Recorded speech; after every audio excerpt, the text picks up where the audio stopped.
আজ বিএনপির প্রতিষ্ঠাতা ও সাবেক রাষ্ট্রপতি জিয়াউর রহমানের ৯০তম জন্মবার্ষিকী। সেনা কর্মকর্তা থেকে নিজ কর্মদক্ষতায় ঠাঁই করে নেন বাংলাদেশের মানুষের হৃদয়ে। বিশৃঙ্খল পরিস্থিতিতে রাষ্ট্র ক্ষমতায় এসে এনে দেন স্থিতি ও জাতীয় জীবনে ফেরান শৃঙ্খলা। মাত্র ৪৫ বছরের জীবনে কিভাবে হয়ে উঠেছিলেন স্বাধীন বাংলাদেশের সফল রাষ্ট্রনায়ক? সাহস, শৃঙ্খলা আর আত্মমর্যাদার সেই পথ চলার গল্প নিয়েই শফিকুল হকের বিশেষ প্রতিবেদন। রাষ্ট্র পরিচালনার ব্যাপারে জিয়াউর রহমান সৈনিক জীবনে যেমন চরম পেশাদারিত্ব দেখিয়েছেন, ঠিক জাতীয় সব সংকটকালেও শক্ত হাতে হাল ধরেছেন। ১৯৭১ সালের ২৬ মার্চ দিগ্ভ্রান্ত জাতিকে আলো দেখিয়েছিলেন এই জিয়াউর রহমান। স্বাধীনতার ঘোষণা, পরবর্তী ৯ মাসের রক্তক্ষয়ী মুক্তি সংগ্রাম, সমন্বয়কের দায়িত্ব পালন করেছেন একটি সেক্টরের অধিনায়ক হিসেবে। গড়ে তুলেছিলেন জেট ফোর্স, বীরত্বের স্বীকৃতি হিসেবে পেয়েছেন বীর উত্তম খেতাব।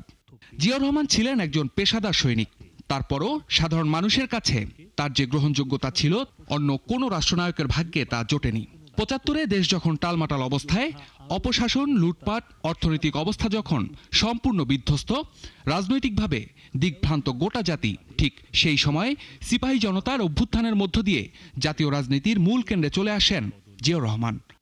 ১৯৭৮ সালের অনুষ্ঠিত রাষ্ট্রপতি নির্বাচনে জয়লাভ করেন জিয়াউর রহমান। রাষ্ট্র ক্ষমতায় থেকে অক্লান্ত পরিশ্রম, দেশের নানা প্রান্তে ছুটে বেড়ানো, সর্বোপরি তার গতিময় নেতৃত্বের কারণে কৃষি, শিল্প, বাণিজ্য, শিক্ষা, চিকিৎসা ও সংস্কৃতি সহ জাতীয় জীবনের সকল দিকে পরিবর্তনের জোয়ার অনুভূত হয়।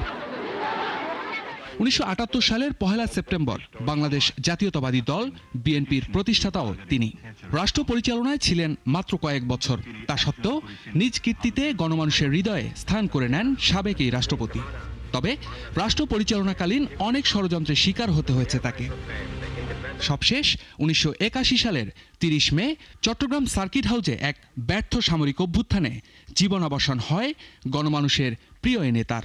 দেশ হারায় তার সূর্য সন্তানকে, আর জাতি হারিয়েছে দেশ গড়ার মহান নায়ককে। তবে দেশের ইতিহাসে বৃহৎ জনসমাগম ঘটে শহীদ প্রেসিডেন্ট জিয়ার জানাজায়। এর মধ্য দিয়ে প্রমাণ হয় কতটা জনপ্রিয় রাষ্ট্রপ্রধান ছিলেন জিয়াউর রহমান। শফিকুল হক, ৭১, ঢাকা।